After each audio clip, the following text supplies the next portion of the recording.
All right, well, good evening, everyone, and welcome to the International Spy Museum. I'm the Executive Director, Peter EARNEST, and we're delighted to have you here. I think you're in for a very, very scintillating evening. So, a very simple format this evening. We have three panelists, and I will have them come forward, introduce them one by one. And I may, as moderator, take advantage of the privilege of asking them perhaps 2, 3 or so questions, and then I will turn them over to you. In listening to some of the conversations, I gather there are a lot of people who've seen a lot of Bond pictures and have some questions. So we've got an interested audience and a very interested set of panelists. Now, let me introduce them as a matter of fact in order. I think I'll first introduce our visitor from Great Britain, Chris Moran, if you'd be kind enough to come forward and take a seat. Chris Moran is an assistant professor of national security at the Department of Politics and International Studies at Warwick. He has just done a book, which is coming out this coming month, Classified Secrecy and the State in Modern Britain, published by Cambridge University. He writes frequently for intelligence journals, lectures on the subject. He is an assistant professor, and he has written on Ian Fleming and the early public profile of the CIA, filming, treachery, spy cinema, and the Cambridge Five secrecy, and recently lectured at the Library of Congress on Ian Fleming, James Bond, and the public perception of CIA. So welcome, Chris. Next, I will invite Alexis Albion to be kind enough to come up.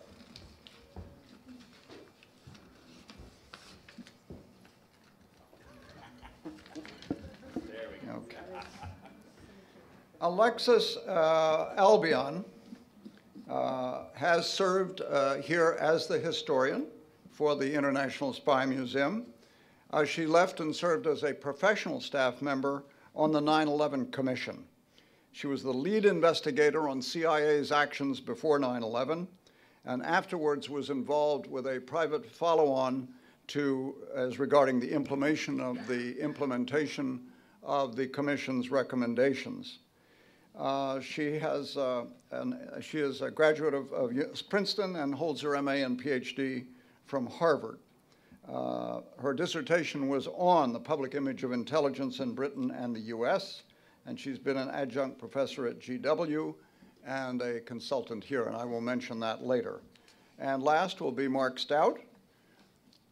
Mark is the current historian here at the International Museum.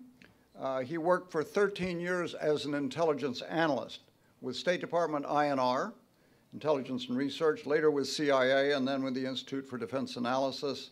He currently is a lecturer at Johns Hopkins University's Krieger School of Arts and Sciences, teaches on intelligence and strategic studies, and holds his PhD in history at the University of Leeds, co-author of 3 books.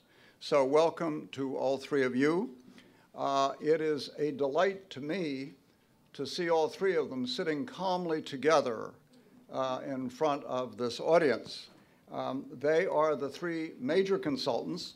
Mark, of course, is a staff member on the Bond exhibit. And I hope, how many of you have been through the exhibit? Okay, well, I encourage all of you to go through. It's a terrific exhibit. So these are the 3 major folks who helped put it together, working under the Exhibitions and Programs staff on a SLAFER. And it's interesting, as I said, to see them all assembled quietly, relating to one another. As I said, we will proceed here as long as interest and civility prevail, which I think largely did in this group. We all like each other. But after seeing what they went through, I could only address them with which is my favorite quotation from Skyfall. There's no alert here, no movie alert. No spoiler alert. Whether you've seen the movie or not doesn't make any difference. But there's a wonderful scene towards the end of the movie in which the villain, Javier Bardem, confronts Bond, Bond, of course, being in a vulnerable position. And Javier Bardem says, "Do you see what comes of all this running around, Mr. Bond, all this jumping and fighting. It's exhausting. Anyway, my favorite line, think of it when you see it. So, let me begin, and I think I will start with a question really to all of you, because I think it would be interesting to hear all of your comments on this. There was an essay written many years ago about mystery stories called Who Cares Who Killed Roger Ackroyd? And so the question I put to you is, who cares? Why Bond? Why do we care about Bond? What's the significance of Bond? Several of you have either written a dissertation which involved Bond, you've studied Ian Fleming, you've been lecturing on this. Why is this interesting? Yes? Well, the Spy Museum equivalent of Q Branch is working. You can hear me, which is good.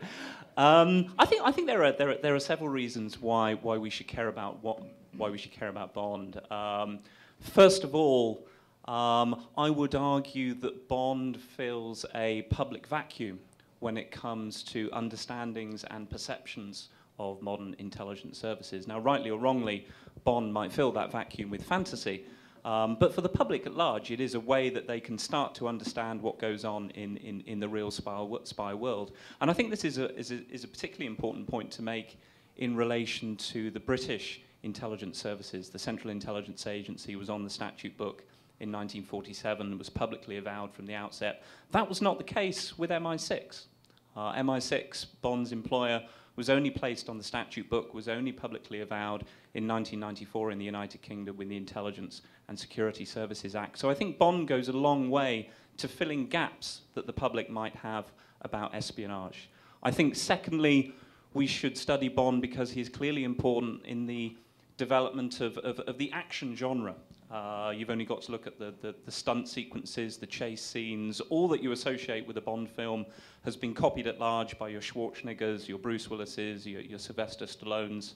And I think Bond is also important, and maybe we can touch on this a little bit later, because arguably, and this is a negative consequence for real spies, Bond creates unrealistic public expectations about what intelligence services can do.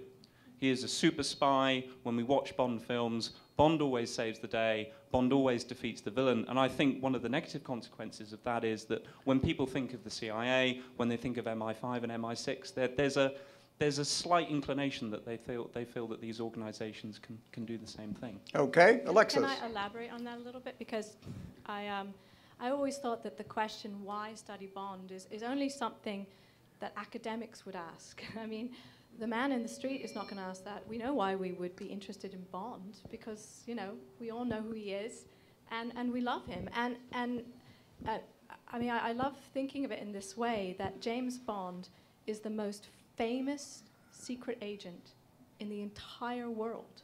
If you go to almost any country in the world, including North Korea, by the way, who know quite a bit about Bond ever since Die Another Day, they've all heard of James Bond. I'm not sure how many cultural figures there are that universally and internationally known. He's the most famous secret agent in the entire world. He just happens to be fictional.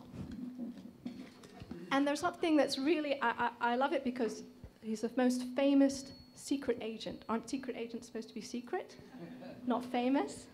So, I mean, just in that phrase, I think there's something really interesting that demands to be studied. And Chris has sort of given you some of the reasons why, I think. And this shaping of our perceptions and our understandings and our expectations about intelligence, I think is really important. If you go and ask, we all live, I don't know about all of us, but quite a few of you probably live in Washington, D.C. And we're very used to sort of talking about and reading about and maybe even rubbing shoulders with intelligence agents and analysts. The CIA is just up the road. You know, this is all quite normal for us. But that's not the case for most people. And if you ask the man in the street in, I don't know, Kansas or in Birmingham or in, you know, Shanghai or anywhere, or been, you know, what's a spy? Tell me what a spy is supposed to be like. I bet you they're going to describe a lot of the things that they saw in the movies. Alexis, let me ask you one question. There's a trivia question in the Bond canon, And is it at least half the population of the world has seen at least one Bond film? That's what they say. And I Okay. think that was, I saw that was written a while ago. Okay, So well- maybe well, even more now. I think, I don't think that's an unreasonable number. Well, you're historians, and I'm going to say, if they say that, let's accept it Sure, for now. I'm willing to Mark, accept go it. ahead. Could I just very briefly comment, and I really can't add much useful beyond what Christopher and Alexis have said, but just to sort of emphasize this point that all around the world people know Bond, and their perceptions of the world have been shaped by Bond. We have a little bit of video in the exhibit where Dame Stella Remington, who used to be head of MI5, says that, you know, in her view, that that British intelligence, when it deals abroad with, you know, cooperatively with foreign intelligence agencies, she feels a bit more of a cachet, and they're a little more able to get, you know, doors open because you're the people who had James Bond on your payroll. Why? And one thing that when I would come into the room where you were talking, as long as I could make my way through the smoke and the steam and so forth, you finally settled on looking at Bond through the villains. Why the villains? You want to start off, Mark? Go Yeah, ahead. I think that was, if I recall correctly, that was originally my idea. Remember, they're academics, so we're going for credit here on some of these questions. Well, Okay, y'all go all see the right. exhibit, and then you can tell me whether it was a good idea or not, but I'm fairly sure it was my idea originally. I mean, two notions here. One is that the villains, I think, provide an interesting opportunity for us to look at how the public's fears and, you know, national security concerns have evolved and changed over time, and how they are reflected either reflected in films or sometimes actually predicted in the film. So that was my initial notion. Like, let's look at national security threats through the optic of the villains. And secondly, a much more prosaic point. No one's ever done a Bond villain exhibit before. Lots of people have done James Bond exhibits, but no one's ever done Bond villains. So I think those were the two things that I had in mind. Okay. Any additions?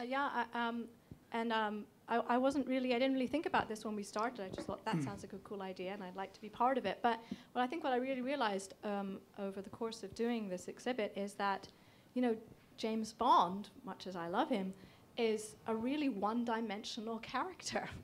You know, I mean, he's a pretty standard character. He may differ a little bit from actor to actor who's played him, but we all know the characteristics of Bond and they stay pretty much the same. But the villains change. We've had how many? 23 or 4 villains, and it's really, in many ways, the villains that make the story so exciting. We know what to expect from Bond, but we go to see a new Bond film or read a new Bond story to see who the villain's going to be and what his or her, sometimes, plot is.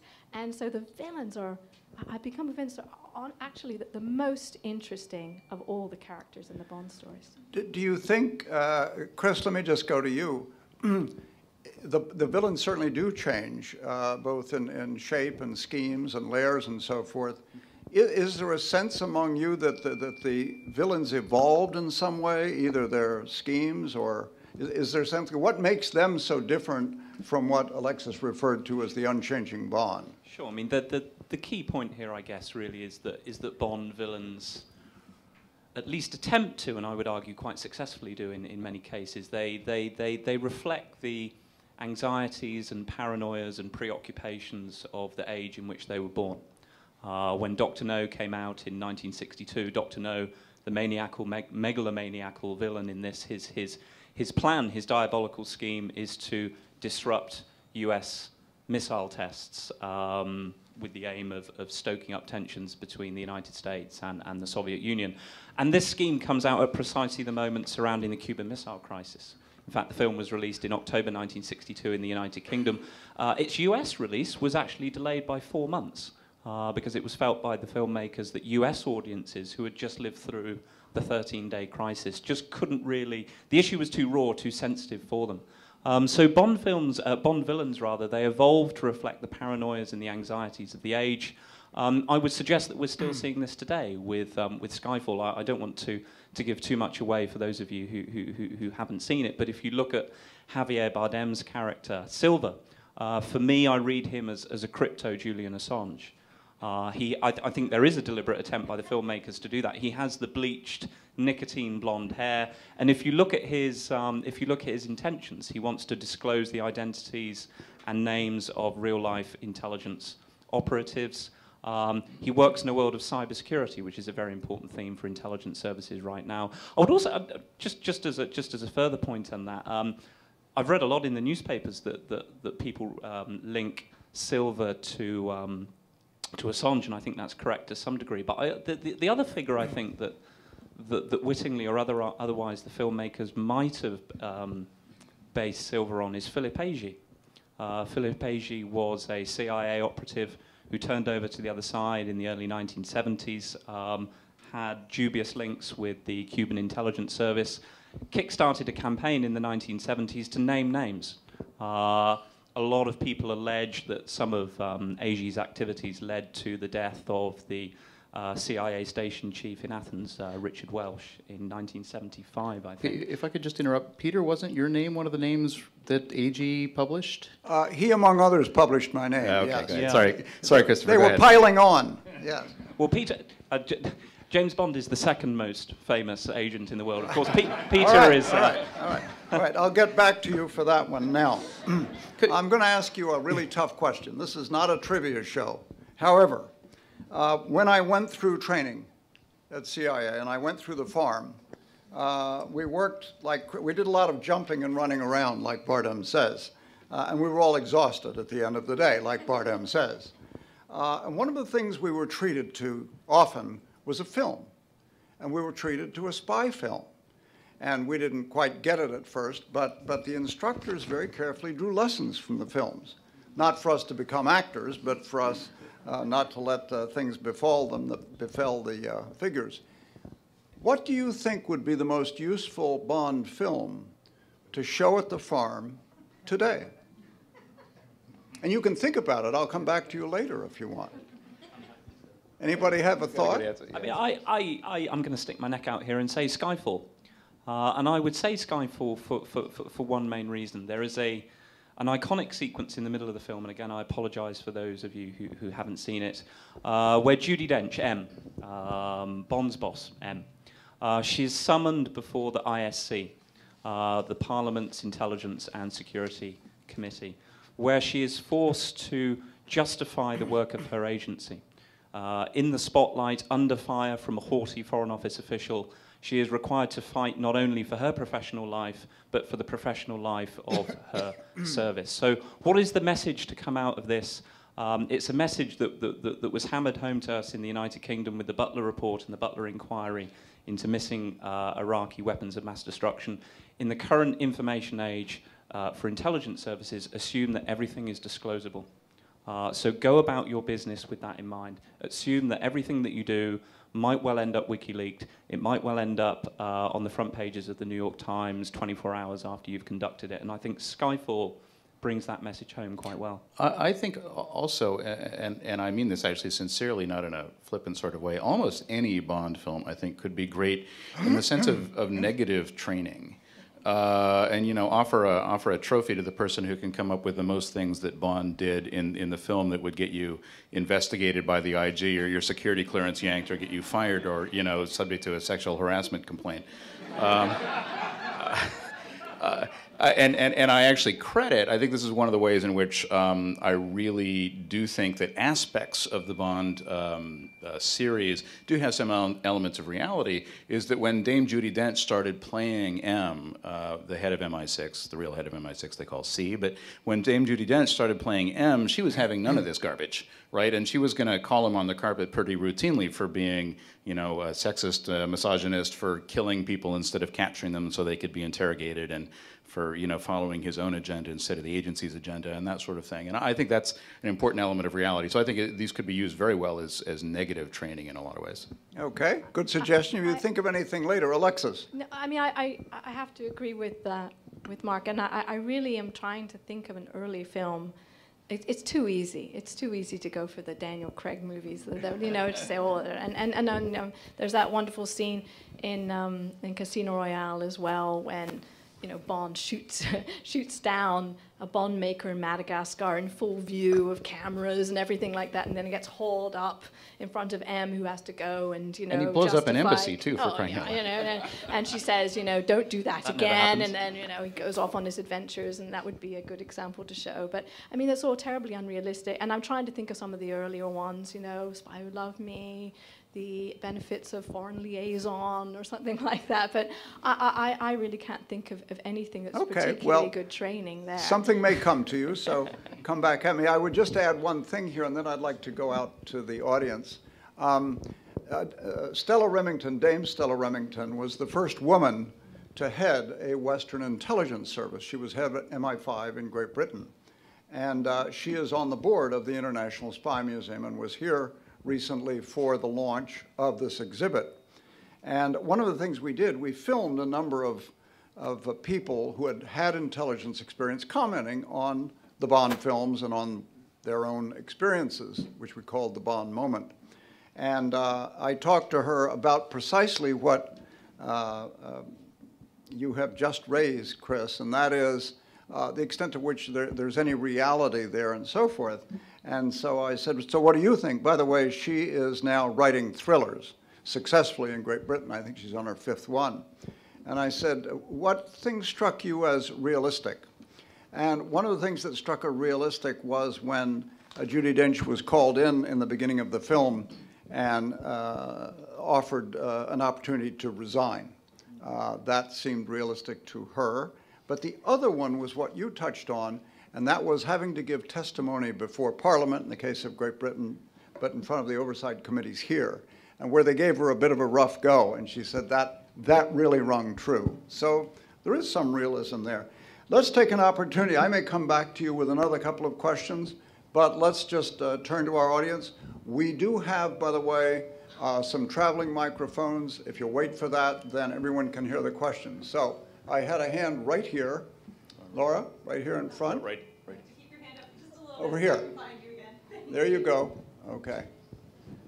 Hi, I want to address your first question that you asked. What makes Bond so attractive? Of course, the interest in the nitty-gritty of intelligence and all of that. But it's more to that. It's the psychology of having someone who takes care of evil. Someone who is going to be invincible to the end, which the population needs.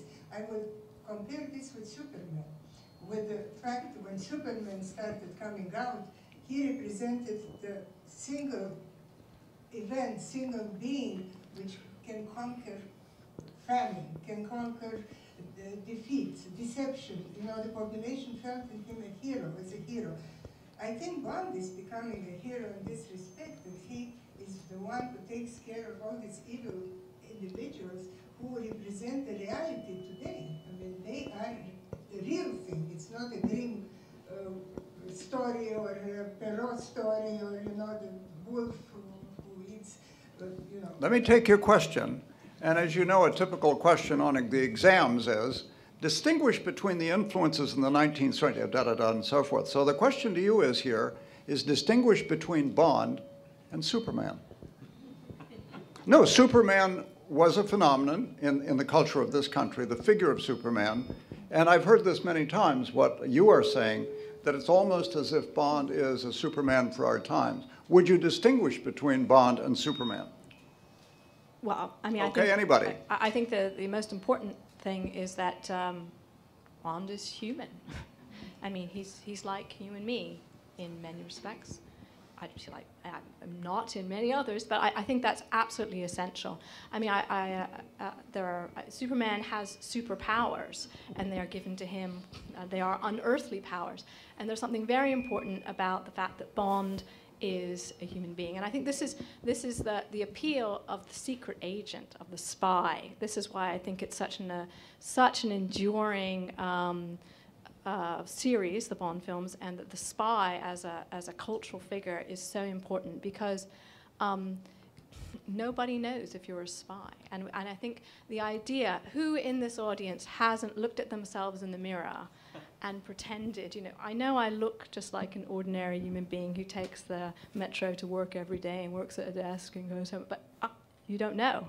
Underneath this ordinary exterior, I might have superpowers. You know, Alexis, I say that... might have I might be able to, you know, I might have lethal, you know, powers that, and I think the ability for everybody to sort of imagine that fantasy and look at yourself and say, well, if I could wear those suits, you know, and if I could have dresses like that or something like that, then, you know, I could be James Bond Alexis, too. I say that to myself almost every day, and not one of my employees believes me. Could I just take off on that a little bit too? I think an important difference is, I mean, Alexis mentioned this, that look, Bond is human. He doesn't personally violate the laws of physics. His gadgets occasionally do, but he doesn't. He is a real human being in that sense. I mean, I think actually that in some ways is much more comforting as he faces off against fantastic but nonetheless recognizable versions of the real world threats that we face. I mean, I think back to the two movies of the late 70s, The Spy Who Loved Me in 1977 and Moonraker in 1979, both of which the villains are literally trying to destroy the human race. To me, this represents, you know, our fears of global thermonuclear war that could have killed us all. I think it's, you know, it could be entertaining. I'm not sure how comforting it would be to have literally this extraterrestrial, non-human creature come and save us from the end. But I think it's a little better if somebody who's a human, albeit a very remarkable human, but nonetheless a flesh and blood human, can do it instead.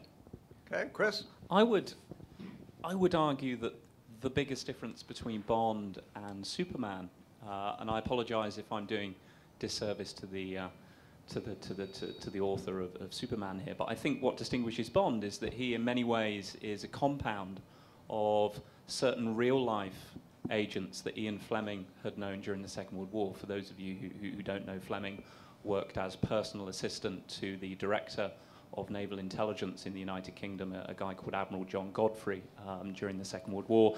And Fleming came into contact with a whole series of sort of swashbuckling, eccentric, adventuresome English people, just like myself, of course. But Fleming actually he titillated us with a couple of possible characters who might have provided the inspiration for Bond.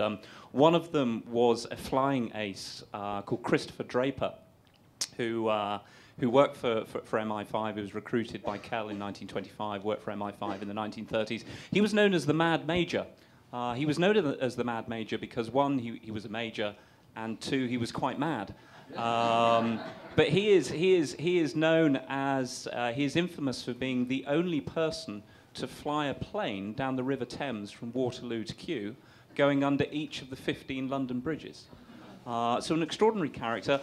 Recently, papers have been unearthed at the National Archives by a historian in the United Kingdom talking about an SOE operative called Commander Yeo Thomas, who Fleming was certainly aware of because Fleming in 1945 wrote the report for Godfrey on Thomas's escape from the hands of the Gestapo. And in Fleming's report, he actually talks a great deal about some of the qualities that we later see in Bond. It turns out that Yeo Thomas was a charming man. He was attractive to women. He liked the finer things in life.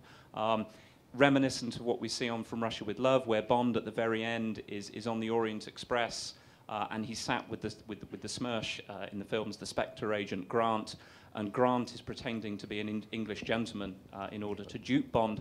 Yeo Thomas had a similar experience in the Second World War when he was on a train and he was sat opposite a Nazi, and the Nazi was pretending to be his friend and confidant. So I would say the big difference is that Fleming was, for Bond at least, was drawing on real-life characters, real-life, larger-than-life characters that he had been privy to during his time in. Why don't we just stay on Fleming a moment, Mark? Yeah, Peter, I think we've got a clip of actually that scene you referred to, the Red Grant scene. Can we run the From Russia with Love clip? And then I'd be interested in your thoughts, Chris, as a British gentleman yourself, on the pretensions of some of the Bond villains, and Red Grant in one way represents this, others represent it in other ways. Do we have that clip?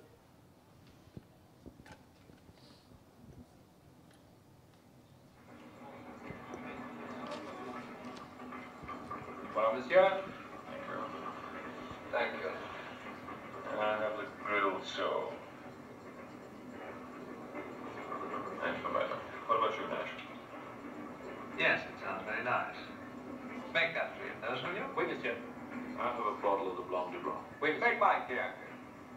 you, monsieur. No, the red kind. Well, enjoy your dinner, old man. I think I've got the answer to our problems. Very simple, really. Good.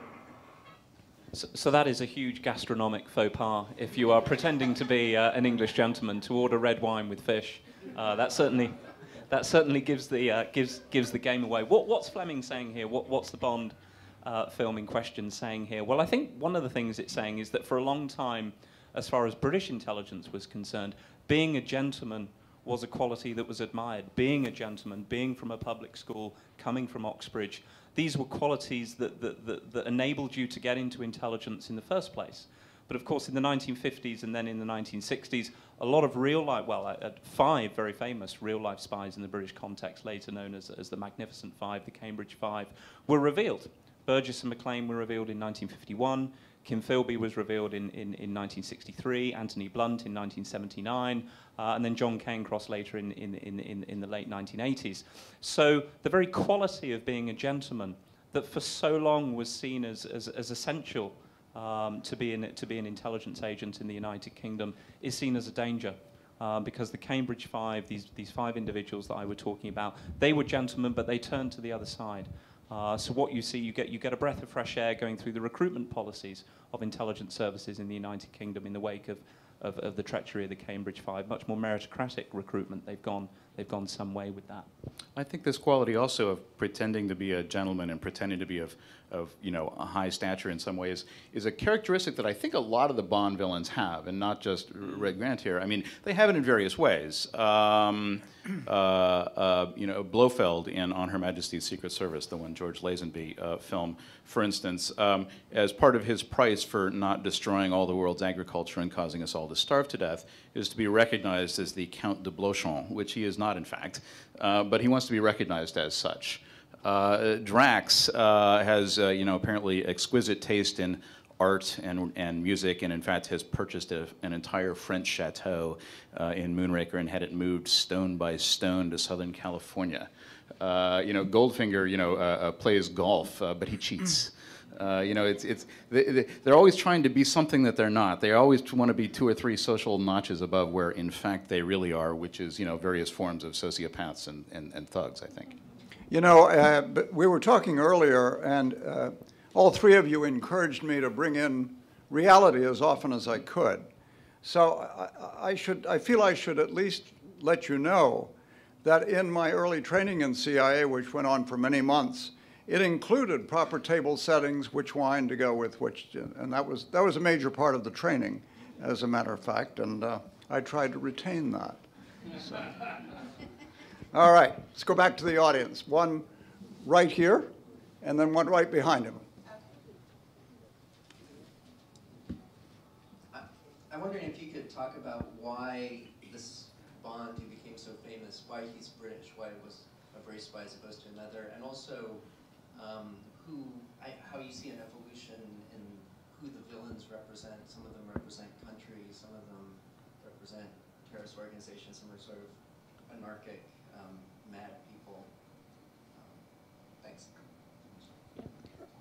Well, I think we sort of, I'm not sure about why he's British. I think we sort of almost covered some of that as to why he's British. And of course, I think, I'm not sure exactly, would it work if he was something other than British, I guess, we could ask that. And actually, in the 1960s, when the James Bond films first came out and were extremely popular, there were many, many copycats around the world, in fact. There was a French James Bond, an Italian James Bond. They used different names, but it was sort of 006 or something like that. There was a Japanese one. And I don't think any of them have lasted 50 years. So I think there is something about Bond. He has to be British. And I think this aspect of the gentlemanly aspect is really key to that. The manners, the suavite, etc. I don't know if this is exactly what you're saying, but I do want to get this in somewhere, that the villains, we sort of talked about the Bond drawing from real life. Of course, the villains have drawn from real life too, and I think it's important to go back to Fleming on that as well, that Fleming in inventing these villains was also drawing on real life. And of course, what was in his imagination was the sort of villains that he had borne witness to himself: Mussolini, Hitler. And in fact, if you read his descriptions of some of the villains in the novels, he makes actually direct reference to this. And if I don't mind, I would like to just have there's a quote, wonderful quote from the Thunderball, the novel, in which Fleming is talking about Blofeld, one of his greatest villains, and he talks about the characteristics of evil, of villainy, and he says, these rare men are apt to possess three basic attributes. Their physical appearance is extraordinary.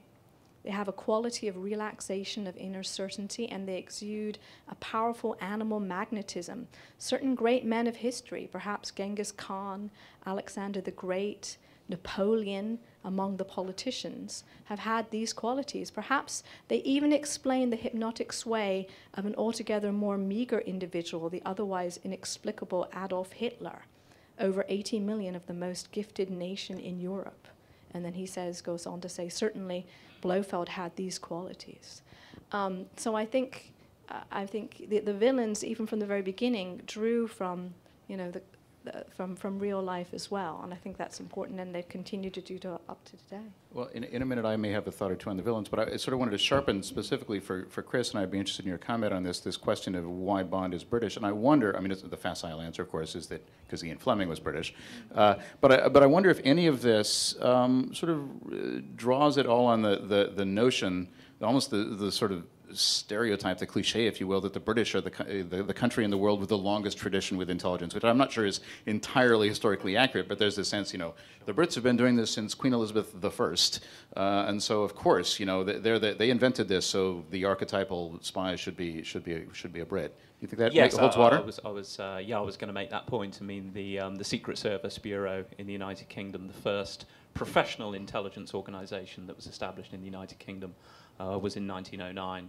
By 1911, it had split up into what are now known as MI5 and MI6, and it's often said that the Brits, and specifically Fleming, also had a large role to play in the creation of the CIA. This is very contested ground, I should just say, for British intelligence scholars on the one hand and American intelligence scholars on the other hand, but the British intelligence scholars would tell you that Ian Fleming became very, very good friends with General Wild Bill Donovan, the head of the Office of Strategic Services during the Second World War, whilst Fleming was working for Godfrey in the capacity of naval intelligence. And there are suggestions in the documents to this effect, but essentially Donovan asked Ian Fleming to write the charter, the blueprint for the OSS, and of course the OSS was the forerunner for the CIA.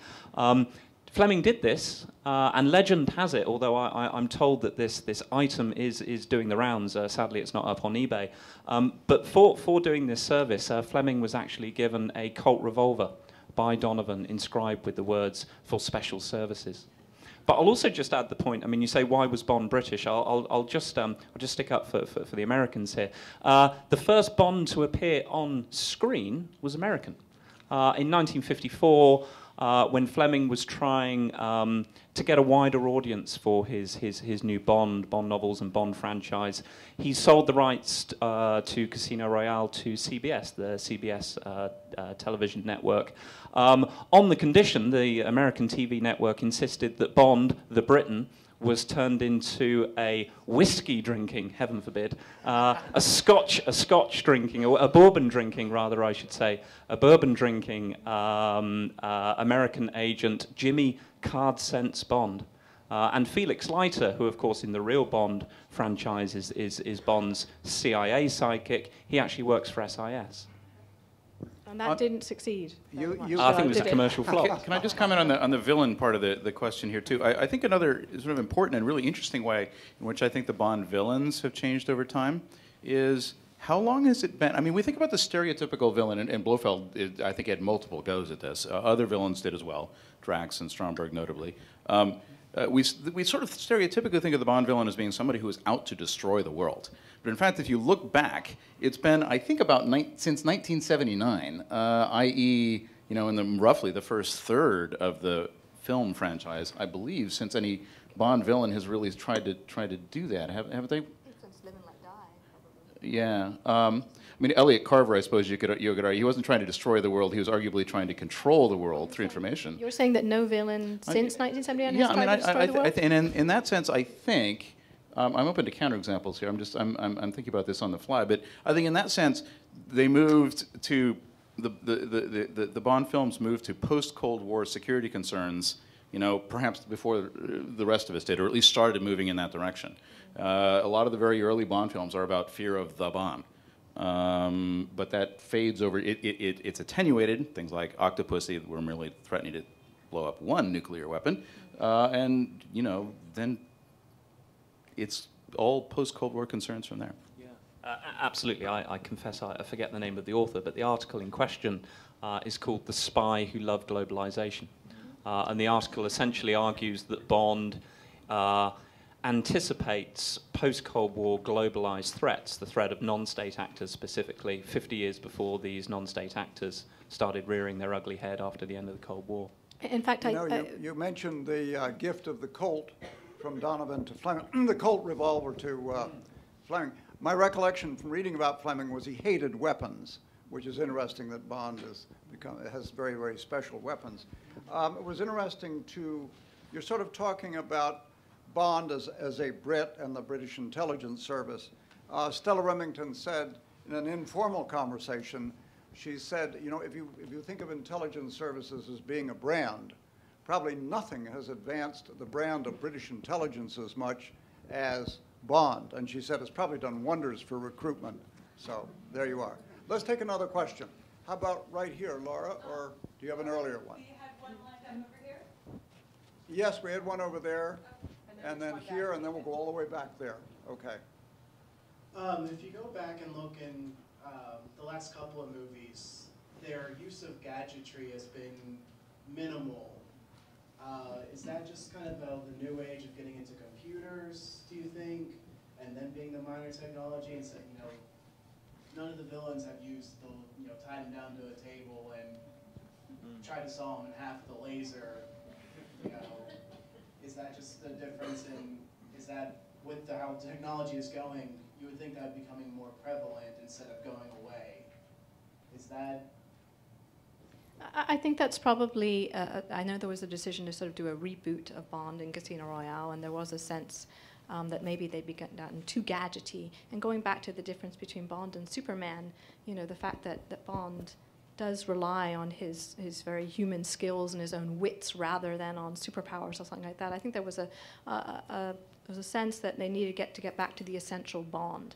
And I mean, I think in the novels, Bond is this is written in the 1950s. Obviously, you know, there's not as many gadgets. So I think Fleming was quite intrigued by science and technology and would have quite liked all that. But I think there was an idea that it got too much into the 70s. But I think this is brought down in the latest film, where the only thing that Bond gets from Q Branch is a gun and a radio. And actually it's sort of seen as a nice throwback to the early days. Do you want to mention that TV article that we were watching a couple of days ago, the bits of equipment that were acquired from the North Korean? Because that very much yes, underscores I don't know if any the of you point saw, there was a fascinating story on the CNN, yes, where the South Koreans arrested a North Korean agent who was apparently on a mission to kill a North Korean defector who was living in the South. And they got him with carrying 3 weapons. There was a flashlight gun, a pen gun, and a pen that would inject poison in someone, which are all very sort of Bondian in various sorts of ways. But yeah, a lot of that has disappeared from the movies, and I think Alexis is absolutely right. I think there was a sense that over time that it, you know, almost gotten out of control. I'd point out this wasn't a villain thing; it was a Bond thing. But the invisible car in 2002, Die Another Day, I think there was just a sense of, like, you know, next stop is science fiction. And for a variety of reasons, they didn't want to go there. So. You know, Mark, in addition to being our historian, you're our curator. I trust you've looked into the availability of those North Korean items that you It's actually on my to-do list to call the embassy. Okay. I mean, Mike, you had a comment. I mean, if you look at the sort of era of Bond films where technology is incredibly prevalent, they are in the late 60s and the 1970s with the Moore era. But this isn't just coincidence. I mean, this is an age of the space race, the arms race, the missile race. This is an age where technological advancement is at the forefront of the public's mind, and also the CIA's mind as well. I mean, I'll just briefly mention as an aside, Alan Dulles, fabled CIA director, was interviewed by Life magazine in April 1964, where he talked about the James Bond novels. And he said he used to love the James Bond novels. He was given his first one, From Russia with Love, by Jackie Kennedy in 1959. He loved the James Bond novels and he loved the James Bond films because they pushed the imagination of what could be achieved with technology at Langley. And he went on to say in a remarkable disclosure, I think, that the CIA successfully managed to replicate Rosa Klebb's poison-tipped dagger shoe from Russia with Love.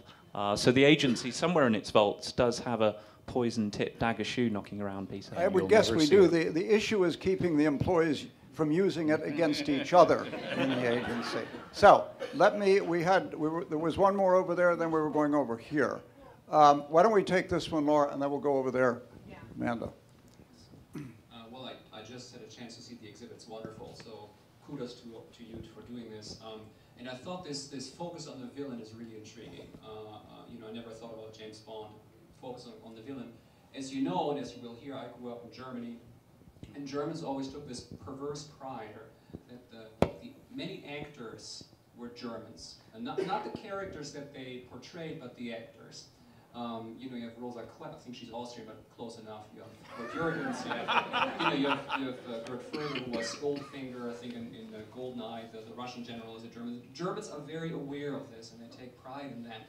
And so I'm just wondering, on the part of the filmmakers, was that deliberate, or was it just a coincidence? And if it was deliberate, was it just because they wanted to have someone with a German accent, or someone who kind of looked evil, or was it perhaps a commercial choice? You know, we have to capture the German market. And if so, it worked, because James Bond is really popular in Germany, and Germans always go, oh, who's the villain? Is the villain German? Before we answer that, can I just note that this is Thomas Bogart, who was my predecessor as museum historian and who was the successor to Alexis as museum historian. So right here you have all three people who have been spy museum historians, and now I'm going to say I have no idea the answer to your question. I'm hoping they do. I only know about the Gert Fröbe, who played Goldfinger as one of the most famous villains, and you may not know that he's one of the most memorable villains, of course. Gert Fröbe didn't, I think, spoke only 1 or 2 words of English. He was dubbed in the film. None of that is actually Gert Fröbe at all. But I believe they were looking around for a good actor to play Goldfinger, and Fröbe was actually quite a well-known actor in Germany at the time, and I think had played a child molester. And someone was looking through and says, well, he looks evil. And they brought him out there. And I think they literally said, well, he looks evil and he's German, so he would be great. And that was pretty much as much thought went into it. So I think the answer to your question is probably yes, that Germans did have a sort of an air of malevolence about them. And they also had some very good actors, I think.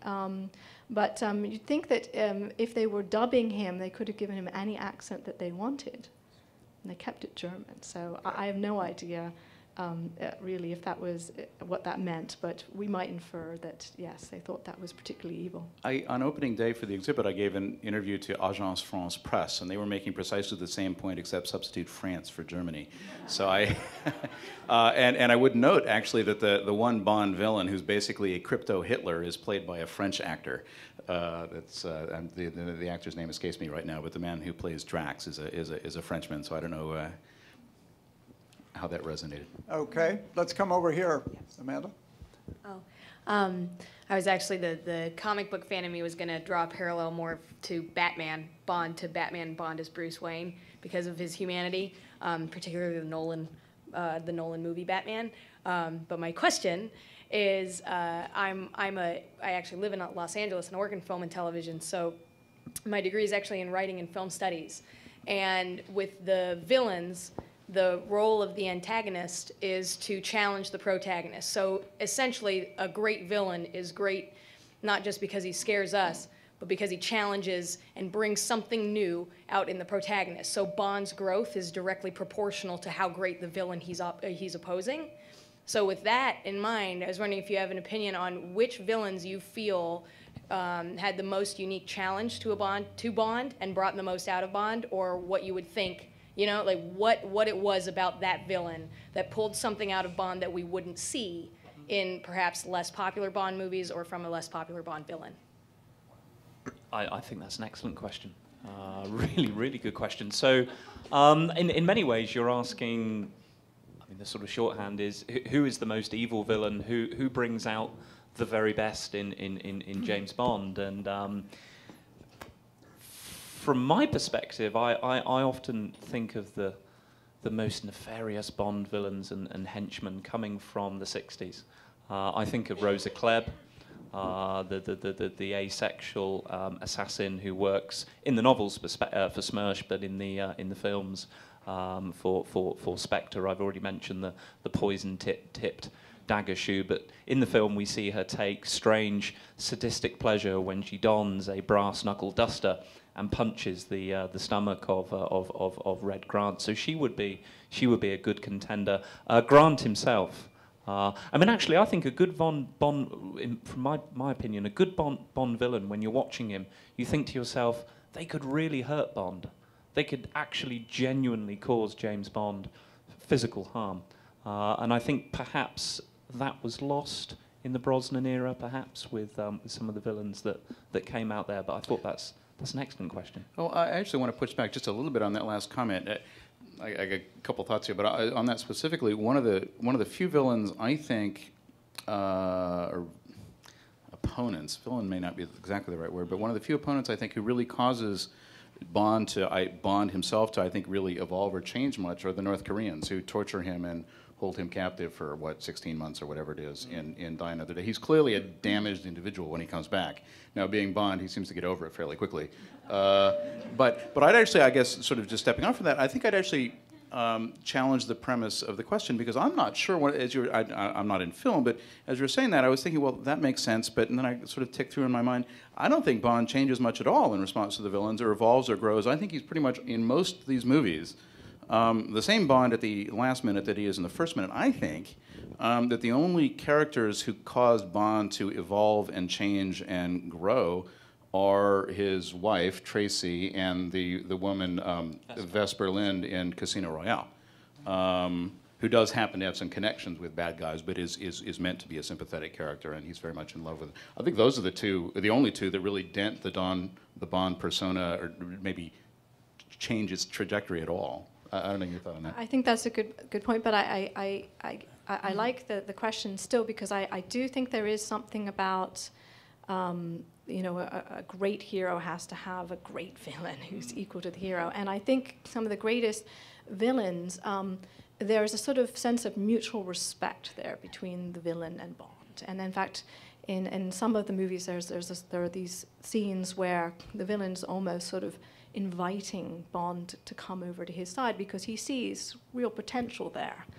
Bond never gives in, of course, and I think that's sort of the point. He doesn't really grow. But I think I would have to argue for Ernst Stavro Blofeld, definitely. I mean, he's the only villain who's been in multiple storylines, and he is the villain who actually kills Bond's wife, and I thought maybe we could see. Yeah, we've got a clip that's got Largo and his lieutenant, and actually, also Blofeld himself. It's a scene from the Thunderball clip. From Thunderball, and if you remember, Blofeld is the head of Spectre, who's this international terrorist organization, and I think this is a great scene.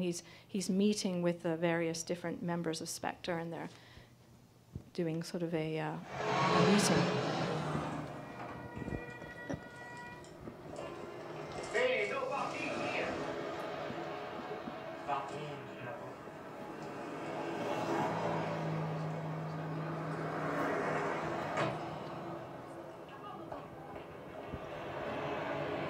International Brotherhood for Assistance of Stateless Persons is purely philanthropic. We're not interested in politics, only in your rehabilitation. We have been able to arrange for visas at the Brazilian consulate. The Brotherhood will look after you until you're not successful. Good morning. Nice to have you back. Once again, self-support. There will be no need We have certain funds from private individuals who share our aim. There are just one or two formalities. I'd like you.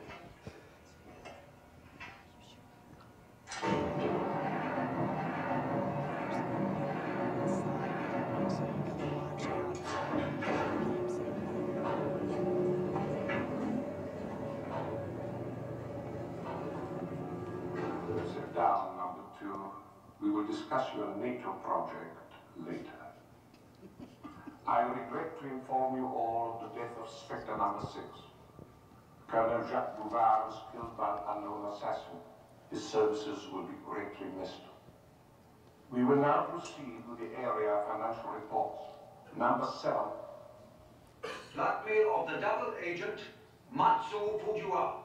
Unfortunately, only 14 million yen, all the man had. Number 10. Assassination of Perrin, the French antimatter specialist who went over to the Russians. 3 million francs from the special department of the Quai d'Orsay. Number 5. Our consultation fee for the British train robbery, £250,000. Number 11. Distribution of red China narcotics in the United States, $2,300,000. Collected by number 9 and myself. 2,000,003. Our expectations were considerably higher, number 11. Competition from Latin America. Prices are down. I anticipated that factor. Are you quite sure all monies have been accounted for by yourself and number 9? To the penny, number 1. On the contrary, I have satisfied myself that one of you is clearly guilty of embezzlement. Spectre is a dedicated fraternity whose strength lies in the absolute integrity of its members. The culprit is known to me. I have decided on the appropriate action.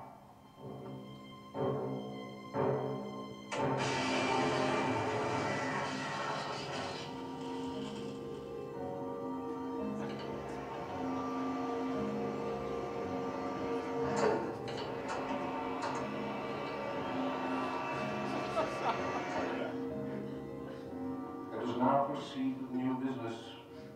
We will hear from number 2, who is in charge of our NATO project, the most ambitious Spectre has ever undertaken. Your report, number 2. Thank you, number 1. Our intention is to demand a ransom from the North Atlantic Treaty Powers of $280 million, 100 million pounds. I have sent Spectre agent Count Lippi to the south of England, where he is making the necessary preparations.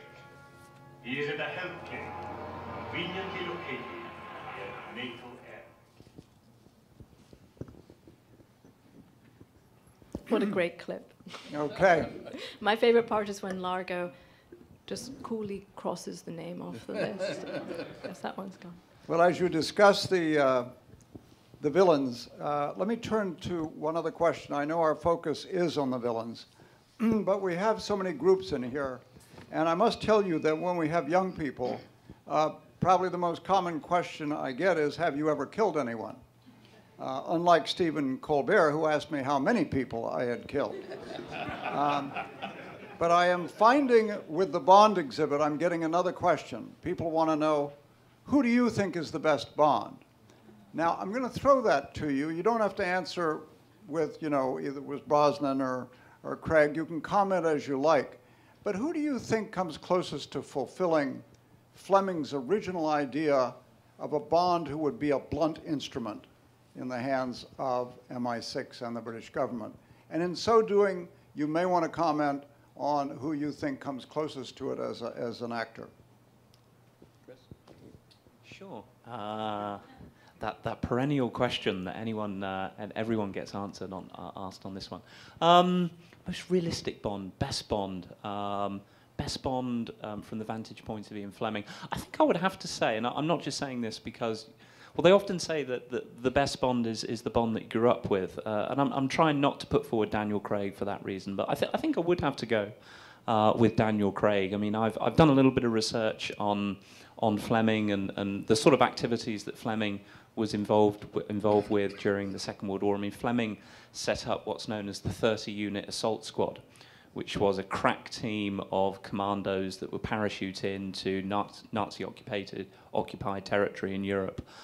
Fleming actually handpicked the individuals who would be in this organisation, and actually, if you look at the characteristics, the qualities that these individuals have, I think they're most redolent of Daniel Craig's Bond. So great physical strength is certainly one of those qualities. We had that with Connery, of course. I don't think you could say you had that with Roger Moore or Pierce Brosnan, but certainly you have that with Daniel Craig. What I also like about Daniel Craig, and I think this is touched upon quite well in the most recent film, is that there is a human side to Craig, but more pertinently than that, there is a man who is a little bit conflicted for the first time. There is someone who sees the personal impact that having a professional life in espionage has. So we see him fall in love with Vesper Lynd in Casino Royale. When she turns out to be a villain, he's absolutely heartbroken. For Bond, right on the one hand and wrong on the other is very clear, but I think for the very first time with Daniel Craig, we just see an ever so slight breakdown of that. I mean, Bond goes effectively rogue for 3 months at the start of Skyfall. His willpower to work for British intelligence is completely tested. So I think I would go with Daniel Craig, and I also like the fact that that Craig's Bond is unplugged. Someone talked earlier about the absence of Q Branch from the Daniel Craig films. I mean, the Pierce Brosnan era just pushed that too far for me. So it's nice to see with Craig him getting back to the original tradecraft that I think all spies should have. Yeah, I mean, it's hard not to argue that Daniel Craig is nearest to the Bond that Fleming writes about, though I'd like to think that Fleming would like to see Daniel Craig have a little bit more fun as Bond. I've always also thought that I know that Fleming wasn't terribly keen on Sean Connery, though he sort of came round, I think, certainly after the success of the first couple films before he died. But I always wondered if he had a problem with him being Scottish. And of course, when Pierce Brosnan, who's of course Irish, not even English, was Bond, I always thought Fleming must have turned over in his grave. So Daniel Craig is truly English and British, and I think that's another strong argument for why he might be Fleming's favourite too. I mean, I'll just add one more thing. I mean, I think Fleming would also like to see Bond as just being a tad more eccentric. Just have a few strange British idiosyncrasies. I mean, one of the candidates that's put forward both for the inspiration of M, but also the inspiration for James Bond was an MI5 officer called Maxwell Knight, who worked in the 1920s and the 1930s with MI5.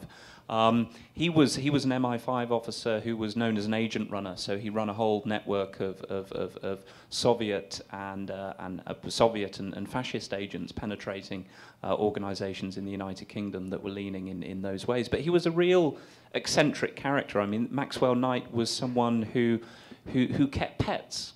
And he didn't just keep cats or dogs, he kept all sorts of strange pets. His most strangest pet was a bear, which he called Bessie, and he actually used to take on walks around Hyde Park in London. So I'd like to see Bond just have a little bit more of that British eccentricity. Perhaps Craig's successor will do that. Well, Christopher suggested that your favorite Bond is always the one you grew up with. I actually have to disagree with that because in my case that would be Roger Moore. Now, that said, of all of the actors who've played Bond, if I was going to have dinner with any one of them, I think I would choose Roger Moore. But as Bond, I didn't really much like him. I completely agree on the Daniel Craig point, though I think Alexis has a very interesting thought of like Fleming might like to see him having a little more fun. But I do want to put in an honorable mention for Timothy Dalton. Yes, I knew Laura would react to that. Thank you. And that is that, just simply this, is that Bond spends a lot of his time killing people. And Timothy Dalton is the only Bond, aside from Daniel Craig, who really looks to me like he's disgruntled enough that he would actually kill people. You know, killing comes from a fairly dark place. And even Connery, Connery was sort of muscular, but I didn't really ever sense that, and apparently in real life, not an entirely pleasant man, but I never really sensed that darkness in there that would sort of fit comfortably with a man, a main part of whose job is to kill people. It's about and I think there's a bit of that, yeah, I think there's a bit of that with Dalton. Yeah, I mean, when Bond, in the books anyway, when Bond walks in the room, you're supposed to feel a little bit afraid. And that's not true with Roger Moore. I think for Fleming as well, a good Bond would be a Bond who engages in underwater espionage a little bit more. Connery's Bond, we see obviously in Thunderball donning his scuba equipment. Roger Moore occasionally dons it, and Dalton dons it in License to Kill. And I say that because one of the other inspirations for James Bond is Lionel Buster Crabbe. There's a very, well, it's increasingly becoming quite a famous incident in the UK, but it was in 1956, in April 1956. Lionel Buster Crabbe, a decorated naval frogman, was coaxed out of retirement by MI6 and tasked to conduct an underwater investigation of the Soviet cruiser, or Johnny Kidsey, that was docked in Portsmouth Harbour. It brought Khrushchev to England at the request of British Prime Minister Anthony Eden for a goodwill visit. But Crabbe disappeared. Crabbe never returned from his dive. Press reporting journalists eventually got to the bottom of the story. They realised that MI6 had carried out the dive, but there was an awful lot of speculation as to what actually happened to Crabbe on his fateful dive that cold morning in April 1956. Did he perish at the hands of scuba-equipped henchmen, Soviet scuba-equipped henchmen, during an epic face-off on the ocean floor? That's one possibility. Another possibility is that he defected to the Soviet Union, where he would later go on to instruct the Soviets try to improve their own inept naval diving program. And Crabbe's body was eventually discovered, minus its heads and hands, a year later. You can read all about this in the exhibition, by the way. But the obituaries for Crabbe ran with the headline, "The Real James Bond, the Inspiration for Bond." So I think I'd like to see the next James Bond don his frogman's cape a little bit more. Not his Batman cape, but his frogman's cape. Okay, how about other questions from the audience? Yes, one right here, and then there's one all the way in the back. One or two in the back, yes. I just wanted to ask about your perception about the role of M. Is that fact, or is she a character that's based on someone real? And also a few comments about the development of the, or the evolution of the Bond women, the women in the movie. Any comments? I mean, M is absolutely real. I mean, the real M is known as C, and that is the head of MI6, otherwise known as the Secret Intelligence Service. The initial C was given after the first head of MI6, who was Sir Mansfield Cumming. One of the reasons I mentioned earlier as to why Maxwell Knight might be seen as an inspiration for the fictional M is because his first name began with M. So absolutely, M is a real thing indeed. Was M Sir Arthur Godfrey at all the director of naval intelligence for whom Fleming worked? Yes, it's often said that lineage there? That M is a hybrid of Maxwell Knight and Admiral Sir John Godfrey, the gentleman I mentioned earlier, who was the director of naval intelligence during the Second World War, for whom Fleming worked as a personal assistant. Godfrey was cold yet kind. He was ruthless yet avuncular. And that's the kind of portrayal that we see, I think, in the Connery films. I forget the actor who played M, sadly. Llewellyn? No? Bernard? It escapes me now, apologies. But yes, M does exist.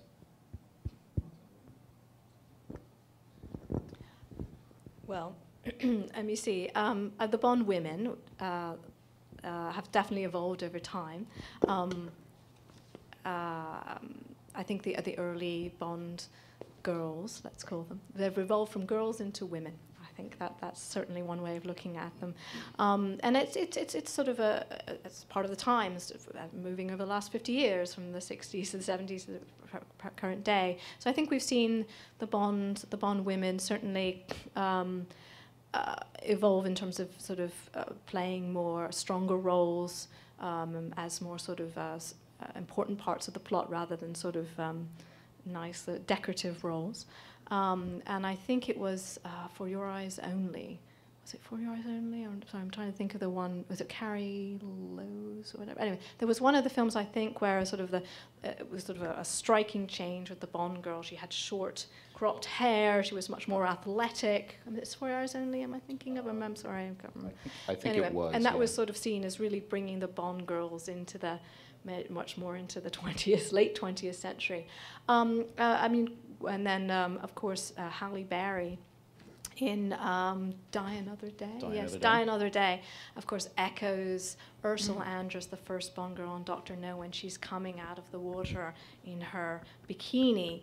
But she's a very, very different sort of Bond girl at that point. She's herself an intelligence agent, an American intelligence agent. She's got skills. She's much more Bond's equal. And that's really what we've been seeing as the Bond girls becoming much more Bond's equal. It's been interesting in the last couple of films as the Bond girls kind of been disappearing. And again, I hope no spoilers, but I think the Bond girl in the most recent film is really M herself, who plays the sort of most prominent female role. So I'm kind of interested to see where the Bond girl is going to evolve from here, because I think it's quite uncertain. I think it's sort of interesting that up until relatively recently, the most accomplished and capable women who appeared in Bond movies were largely villainous. Now, they weren't lead villains, but, you know, your Rosa Klebs, Irma Bunt, Anya Amasova, certainly. And in, yes, Octopussy. And in The World Is Not Enough, right. The female Chinese agent is not exactly a villain, but... Tomorrow Never Dies. Thank you. Tomorrow Never Dies. The female Chinese agent is not a villain, but she is definitely somebody who's working for an intelligence agency that isn't per se friendly, and she's every bit Bond's equal. It's only, I think, much more recently that you start to get, more capable, friendly women. And then, of course, we've got Electra King, who's a yes. genuine female Bond villain. In fact, I'd like to, I don't. And she's not even actually the main villain. Renard is the main villain, the male villain. And so I think we've really yet to see a female Bond villain. Maybe that's what's to come. But we actually have a clip of Electra King, yeah, which might be nice bring to The World show. Is Not Enough clip up?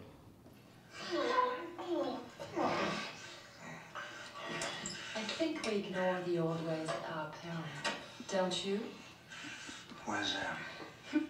Soon she'll be everywhere. All this? Because you fell for an honor.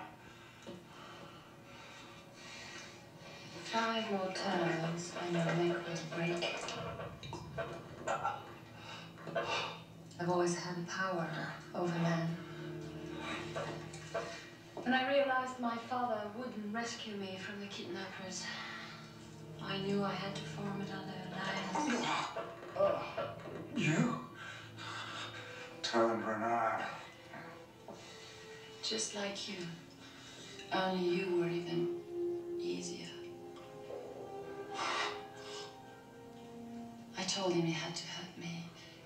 He had to make it look real. When he refused, I told him I would do it myself. So, you killed your father. He killed me. He killed me the day he refused to pay my ransom. And was this all about the oil? It is my oil. Mine. And my family's. It runs in my veins, thicker than blood. I'm going to redraw the map.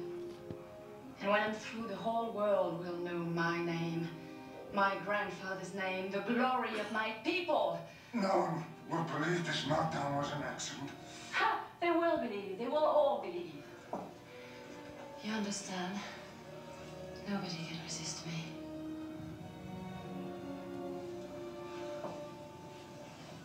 You know what happens when a man is strangled?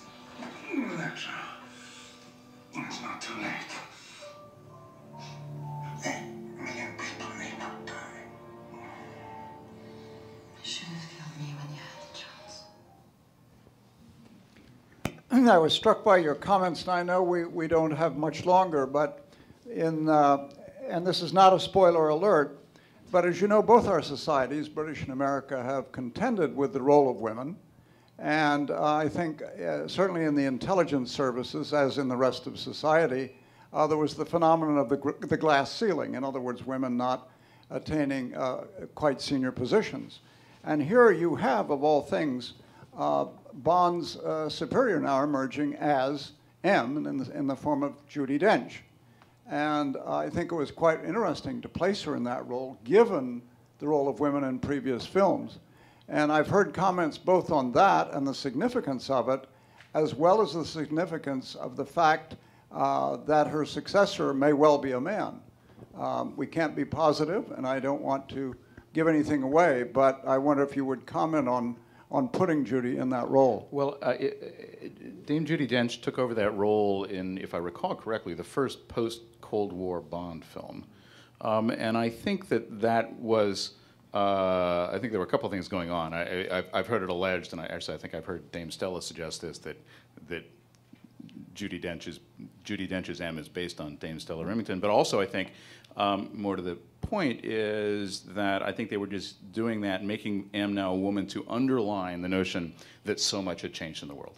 The Soviet Union was gone, the Cold War was over, and you're now dealing with a series of villains, and we call them in the exhibit Cold War cast-offs, who are now running around with this completely new rule set, right? And there's not just a completely new rule set out in the former Soviet space, Azerbaijani oil and all that sort of stuff, but also back at MI6 headquarters. So I view that as being not only choosing a really fine actress, but also wanting to specifically go in a completely different direction to underline the fact that the world itself had recently undergone cataclysmic change.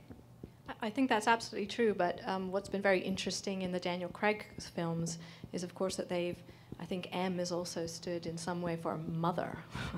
I think what we've seen with the reboot of the Bond series with Daniel Craig and the sort of exploration more of sort of the Bond, how Bond becomes Bond, and has sort of been able to play this kind of mother role of sort of helping to shape Bond and bring him to the sort of stage where we know and love him, and he's a brutal, blunt instrument.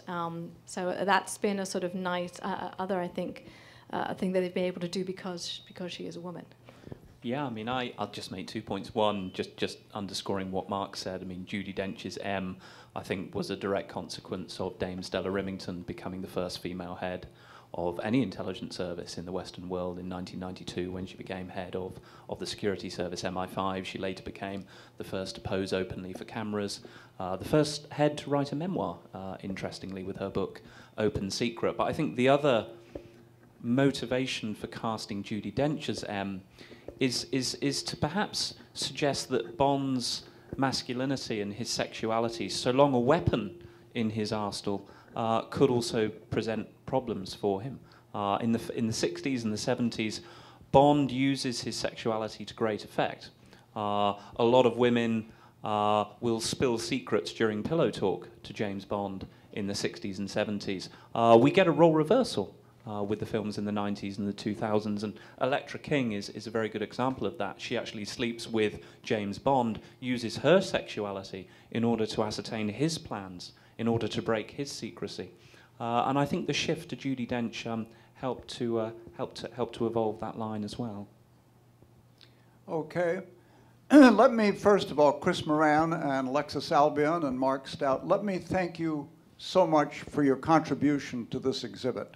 I think it's just been profound, and we're very, very grateful. And I thank you also, and we all thank you, for a very stimulating evening. It's been a pretty stimulating discussion on Bond and all the implications of it. Thank you all so much for coming. Have a great evening.